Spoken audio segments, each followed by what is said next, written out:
Je m'appelle Arturas Sargaitis, je suis origamiste et designer d'objets. La société s'appelle Arturas, pliage luminaire.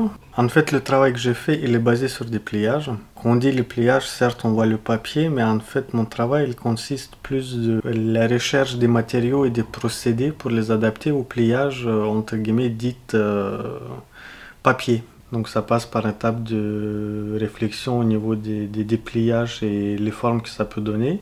Après, effectivement, une fois on est satisfait au niveau de la forme, on a une partie, on va dire entre guillemets, l'optimisation entre la forme et le rendu souhaité. Une fois tout est en place, on les fabrique. Si on dit origami, on voit tout de suite les fleurs, les animaux, des choses très figuratives qu'on a l'habitude de voir, mais en fait, il n'y a pas que ça. Il y a plein de pliages différents, notamment ce qu'on appelle les tessellations, ce que je travaille le plus. C'est un seul motif lequel on peut répéter en fini.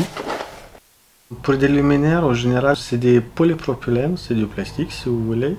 Après, on travaille le tissu, le papier, le non-tissé, le cuir, bois, métal, béton, matériaux composites aussi, des fibres naturelles, donc c'est très variable. Les outils, on a le traceur numérique, parce que bon, ça fait gagner un peu de temps au niveau de production, mais c'est surtout question de précision. Après, on a quasi tous les outils classiques, comme des choses à découper, des choses à souder. Donc voilà, ça dépend des matériaux qu'on travaille.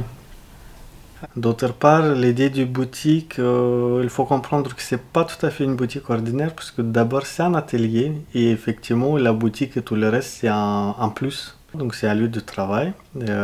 Après, effectivement, comme on a une vitrine, donc on s'est dit c'est dommage de ne pas profiter, donc c'est un peu un lieu tout à la fois.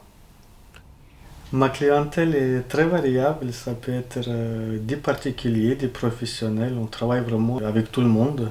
On a les architectes, les metteurs en scène, tout le monde qui vient. Les inspirations, je pense, c'est la vie quotidienne, parce que mine de rien, il suffit d'observer le monde qui nous entoure et on peut trouver plein de choses qui sont inspirantes ou pas. Comme j'ai dit, il n'y a pas mauvaise expérience, mais il n'y a que des expériences.